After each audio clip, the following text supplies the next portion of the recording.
صحت مند زندگی اللہ تعالیٰ کی طرف سے انسان کے لیے سب سے قیمتی تحفہ ہے جس کی ہمیں قدر کرنی چاہیے۔ یہ ایک فطری جذبہ بھی ہے۔ کوئی بھی انسان جانتے بوجھتے اپنی صحت سے غافل نہیں رہ سکتا، لیکن اس کے باوجود بھی اس دنیا میں ایک بڑی تعداد ان لوگوں کی ہے جو جانتے بوجھتے اپنی زندگی کو سگریٹ کے دھوئیں میں اڑا دیتے ہیں۔ اعداد و شمار کے مطابق سگریٹ نوشی ایسی اموات کی سب سے بڑی وجہ ہے جنہیں تھوڑی سی احتیاط کے ساتھ روکا جا سکتا ہے۔ ویکیپیڈیا کے مطابق دنیا بھر میں 1 ارب 10 کروڑ افراد تمباکو نوشی کی عادت میں مبتلا ہیں۔ عالمی ادارہ صحت کے مطابق اس وقت سگریٹ نوشی ہر 10 بالغ افراد میں سے 1 کی ہلاکت کا سبب ہے، یعنی ہر سال تقریباً 5 ملین لوگ سگریٹ نوشی کے باعث اپنی جانوں سے ہاتھ دھو بیٹھتے ہیں۔ WHO نے خبردار کیا ہے کہ اگر حالات اسی طرح رہے تو 25 برس میں یہ تعداد دگنی ہو جائے گی، یعنی 1 کروڑ ہو جائے گی۔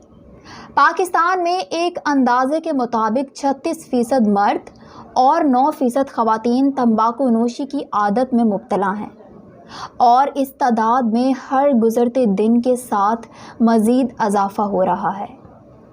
ایک رپورٹ کے مطابق پاکستان میں روزانہ 1200 بچے سگریٹ نوشی کا آغاز کرتے ہیں۔ نوجوانوں میں خصوصاً اس کے پھیلاؤ کی رفتار بہت تیز ہے۔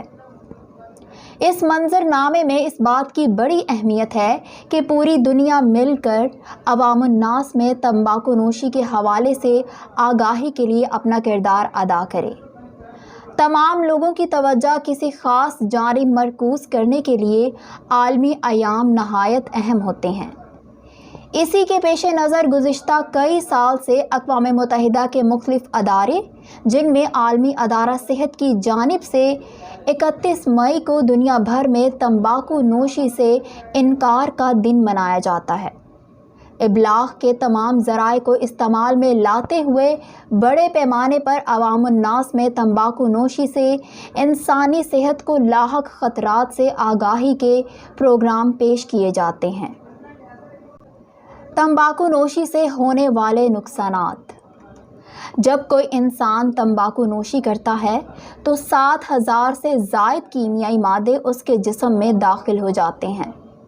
کینسر سوسائٹی آئرلینڈ اور امریکن لنگ ایسوسی ایشن نے ان خطرناک اور مہلک ترین کیمیائی مادوں کی باقاعدہ نشاندہی کی ہے اور بتایا ہے کہ یہ کس قدر انسانی صحت کے لیے خطرناک ہیں، جنہیں تمباکو نوش جانتے بوجھتے اپنے جسم میں داخل کرتے ہیں اور اس کے نتیجے میں مختلف مہلک امراض میں مبتلا ہو جاتے ہیں۔ جب کوئی انسان سگریٹ، پان، نسوار، گٹکا، شیشہ یا حقے کا استعمال کرتا ہے تو یہ تمام نقصان دہ کیمیائی مادے اس کے پھیپھڑوں اور جسم کے دیگر حصوں تک پہنچ جاتے ہیں۔ پھیپھڑوں کا کینسر 90% تمباکو کی وجہ سے ہوتا ہے۔ انسانی نفسیات پر تمباکو نوشی کے اثرات۔ تمباکو نوشی کے صرف انسانی جسم پر ہی نہیں بلکہ نفسیات پر بھی انتہائی منفی اثرات پڑتے ہیں۔ عام مشاہدہ ہے کہ تمباکو کا استعمال کرنے والے ذہنی تناؤ کو کم کرنے، تھکاوٹ کو دور کرنے، سکون کے حصول اور پریشانی سے نجات کو اس کا جواز بناتے ہیں۔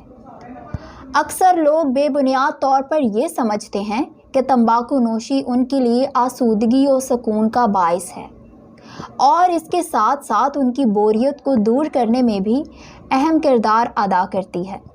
ان بے بنیاد خیالات کو امریکی یونیورسٹی کی طبی تحقیق میں غلط ثابت کیا گیا ہے۔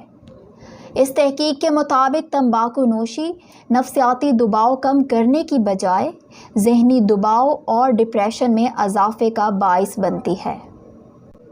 Second hand smoking. ایسے لوگ جو سگریٹ نوشی نہیں کرتے لیکن وہ بھی اس کا خمیازہ بھگتتے ہیں۔ ہمارے ہاں اکثر مشاہدے میں آیا ہے کہ گھر کا ایک فرد اگر تمباکو نوشی کرتا ہے تو اس دوران اس کے اہل خانہ اور خاندان کے دیگر افراد بھی اس کے ہمراہ موجود ہوتے ہیں۔ اس کے دوہرے اثرات ہوتے ہیں۔ ایک تو اس کے بچوں اور دیگر کم عمر افراد میں اس عمل کا شوق پیدا ہوتا ہے، دوسرا وہ اس کے دھوئیں کے منفی اثرات کی براہ راست زد میں ہوتے ہیں۔ تحقیق سے یہ ثابت ہوا ہے کہ تمباکو نوش کے ساتھ رہنے والا 1 گھنٹے میں جتنا تمباکو سونگھتا ہے وہ 1 سگریٹ پینے کے برابر ہے۔ تمباکو نوشی سے نجات۔ تمباکو کی عادت پڑنے کے بعد اس کو چھوڑنا آسان نہیں، لیکن اگر انسان عزم کر لے تو سب کچھ ممکن ہے۔ تمباکو نوشی سے نجات کے لیے سب سے زیادہ ضروری اور بنیادی چیز قوت ارادی ہے۔ یہ معلوم ہے کہ ماہ رمضان میں تمباکو نوش حضرات بھی سحری تا افطار اس عادت کو ترک کیے رکھتے ہیں۔ اگر ذرا سی کوشش کی جائے تو اس عادت سے ہمیشہ کے لیے چھٹکارا پایا جا سکتا ہے۔ اسی بنا پر ماہ رمضان کو تمباکو نوشی سے نجات کے لیے ایک قیمتی موقع کے طور پر بیان کیا جاتا ہے۔ دوران روزہ سگریٹ نوشی ترک کرنے سے 8 گھنٹے بعد خون میں نکوٹین اور کاربن مونو آکسائڈ کی سطح نصف سے کم رہ جاتی ہے، جبکہ 48 گھنٹے بعد جسم اور پھیپھڑے کاربن مونو آکسائڈ سے پاک ہو جاتے ہیں۔ اسی طرح اگر تھوڑی سی کوشش کی جائے تو اس عادت کو پختہ بنا کر رمضان کے بعد بھی اس تمباکو نوشی سے چھٹکارا پایا جا سکتا ہے۔